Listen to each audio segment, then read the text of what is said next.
को ज्यादा देर घर में रखना शुभ नहीं होता। वही घर परिवार वाले, वही बच्चे, वही परिवार, वही पत्नियां सब वही कहते हैं जल्दी निकालो इसको घर। कहते हैं कि नहीं कहते? तो जिसके लिए हम करते हैं आपको खुद पता है कि तन को राख खाक मिलना है, तो हम अभिमान काहे का करते हैं? काहे? आखिर ये तन खाक मिलेगा, आखिर ये तन खाक मिलेगा। काहे फिरत मगरूरी में मन लगा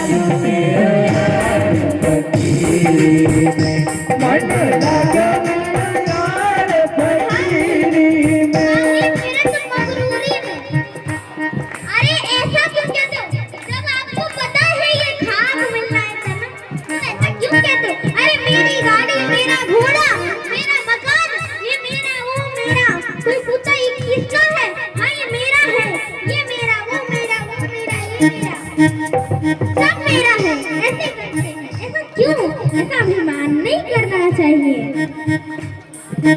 क्योंकि हमारा ये तन खाक जाना है। देखो आजकल के लोग क्या करते हैं,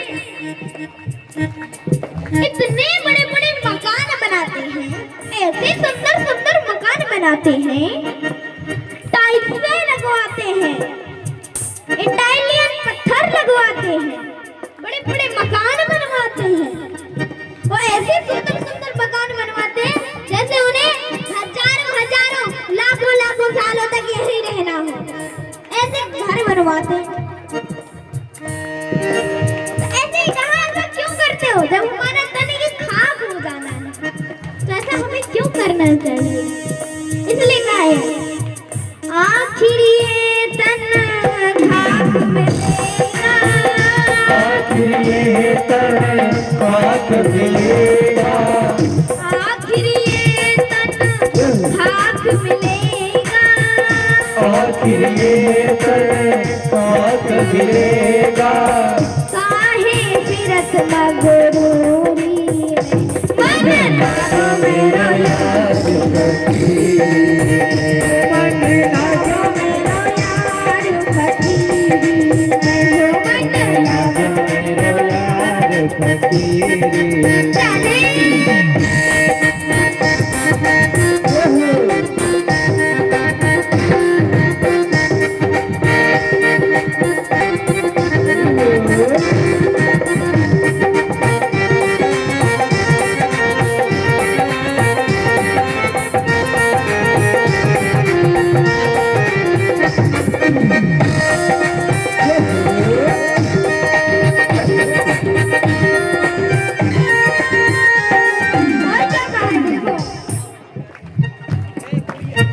प्रेम नगर में रहनी हमारी, प्रेम नगर में रहनी हमारी, प्रेम नगर में रहनी हमारी, प्रेम नगर में रहनी हमारी। हमें भगवान ने काहे के लिए भेजा था? काहे के लिए भेजा था? प्रेम बांटने के लिए भेजा था, छीनने झपटने के लिए नहीं भेजा था। हमें काहे के लिए भेजा गया था? प्रेम बांटने के लिए, ना कि छीनने झपटने के लिए। इसलिए कहा है प्रेम नगर में रहनी हमारी, प्रेम नगर में रहनी हमारी, प्रेम नगर में रहनी हमारी, प्रेम नगर में रहनी हमारी, प्रेम नगर में रहनी हमारी। साहिब मिले सबूरी में, मन लगो मेरा यार फकीरी, मन लगा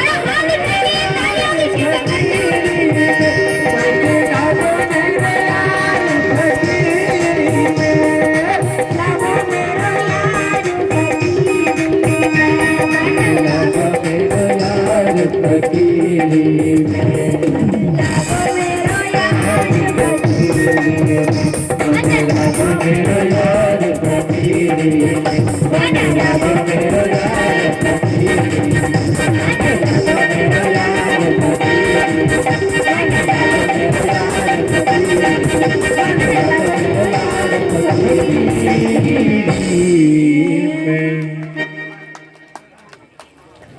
जैसे आप झाड़ू पोछा करते हैं, कुछ कीड़े मकोड़े मर जाते हैं, हमसे जो पाप कर्म हो जाते हैं उनके लिए कोई उपाय नहीं है। जैसे हम छोटे मोटे गृहस्थ जीवन में जो छोटे मोटे पाप कर देते हैं तो उनके लिए भी हमें नरक में ही जाना पड़ता है। बताइए ना, उनके लिए भी हमें नरक में ही जाना पड़ता है क्या? कहा नहीं। ऐसे छोटे मोटे पापों के लिए जैसे माताएं झाड़ू पोछा करती हैं तो उसमें भी चींटी मर जाते हैं कि नहीं मर जाते, कीड़े मकोड़े मर जाते हैं। और बहुत सारे जाने अनजाने में हमसे बहुत सारे पाप हो जाते हैं। जैसे जब हमारे भक्तगण, जब भाई लोग खेत में जब दवा डालते हैं तो खेतों में भी कीड़े ही रहते हैं, इसलिए जब वो दवा डालते हैं तो उसमें भी बहुत सारे कीड़े मकोड़े मर जाते हैं। आप लोग जैसे जब चूल्हे में आग जलाते हो ना तो उसमें जो लकड़ी होती है तो उसमें भी कुछ कीड़े मकोड़े बैठे रहते हैं, तो आप जब आग जलाओगे तो कीड़े मकोड़े भी मर जाएंगे।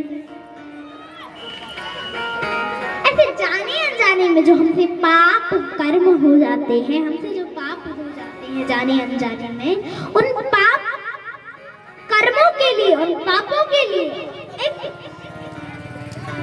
5 यज्ञ बताए गए हैं, उपाय बताया गया है। बताओ, ध्यान से सुनना।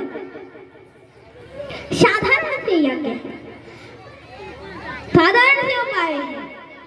देखो, पहला यज्ञ कि आप जब भोजन बनाओ तो सबसे पहली रोटी गाय के लिए निकाल दीजिए। पहला यज्ञ हो गया। अब दूसरा यज्ञ है कि जब आप भोजन बनाओ तो 2-3 निवाले, उसमें 2-3 निवाले अग्निदेव को छोड़ दो। ये हो गया दूसरा यज्ञ। और तीसरा यज्ञ है चिड़ियों के लिए दाने डाल दो। चिड़ियों के लिए, पक्षियों के लिए दाने डाल दो। अब आपको जहां भी लगे कि जैसे हमारे छत पे चिड़ियां बैठती हैं तो आप छत पे दाने डाल दो। आंगन में लगे कि आंगन में चिड़ियां बैठती हैं, आंगन में दाने डाल दो। जहां भी आपको लगे कि हमारे यहाँ आके पक्षी बैठ के आराम से दाना चुग सकते हैं तो आप वहाँ उनके लिए दाना डाल दो। तीसरा यज्ञ हो गया। और चौथा यज्ञ है कि आप जहाँ चींटी रहती है, वैसे पेड़ जो वृक्ष होते हैं ना, वृक्षों के नीचे भी बहुत सारी चींटे होते हैं। और भी जहाँ आपको लगे कि यहाँ पे भी रहते होंगे तो वहाँ आप चींटों के लिए, आप चींटों के लिए फिर क्या करना है? आपको चींटों के लिए आटा डालना, 100-200 ग्राम रोज आटा डालना है। तो ये आपका हो गया चौथा यज्ञ। और अंतिम 5वां यज्ञ है अतिथि देवो भवा। अतिथि जो होते हैं, अतिथि देवो, अतिथि देवता के समान होते हैं। और अतिथि जो हमारे यहाँ पधारते हैं उन्हें अतिथि क्यों कहते हैं? क्यों कहते हैं अतिथि?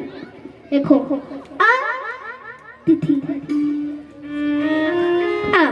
मतलब जो किसी भी तिथि पर आ जाए, उनका कोई पता नहीं रहता क्यों कब आ रहे हैं। कोई बिना कोई अतिथि के आ जाए उनको हम क्या कहते हैं? अतिथि। कभी वो पधार जाए उनको हम क्या कहते हैं? अतिथि। तो अतिथियों को उनका मान सम्मान करो और उन्हें भोजन कराओ। तो ये हो गया 5वां यज्ञ। अब ये 5 यज्ञ होते हैं। तो आपको अपने गृहस्थ जीवन के छोटे मोटे पापों के लिए ये 5 यज्ञ करना आवश्यक होता है, जरूरी होते हैं। आप ये 5 यज्ञ करोगे तो आपके जो पाप हैं, आपके छोटे मोटे पाप नष्ट हो जाएंगे, दूर हो जाएंगे। और ऐसे ही एक बारी को एक कानकुब्ज ब्राह्मण थे, उनका नाम था अजामिल। अजामिल जी बड़े भगवान के भक्त थे, तो उनको भक्त अजामिल कहते थे। भक्त अजामिल एक बार बगीचे से फूल तोड़ने गए, और जब वो बगीचे से फूल तोड़ने के लिए गए तो जब वो बगीचे से फूल तोड़ने गए तो उन्होंने एक वेश्या को देखा। वेश्या को देखा, बहुत सुंदर वेश्या थी। उसको देख करके वो मोहित हो गए, फिसल पड़े। बोले देवी क्या तुम हमारे साथ चलोगी? बोली चलूंगी तो लेकिन तब चलूंगी जब मुझे तो धन चाहिए। अगर आपके यहाँ धन हुआ तो मैं आपके यहाँ चलूंगी। तो अजामिल ने हाँ कर दी कि हाँ मेरे यहाँ बहुत धन है, चलूं तो। अब देखो उस वेश्या का नाम था गणिका।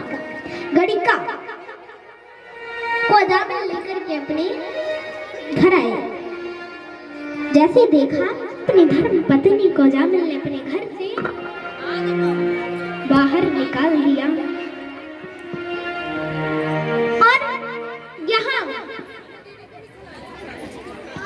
जब अजामिल ने अपनी पत्नी को अपने घर से बाहर निकाला और गणिका के साथ रहने लगा, एक दिन जब घर का पूरा धन खत्म हो गया,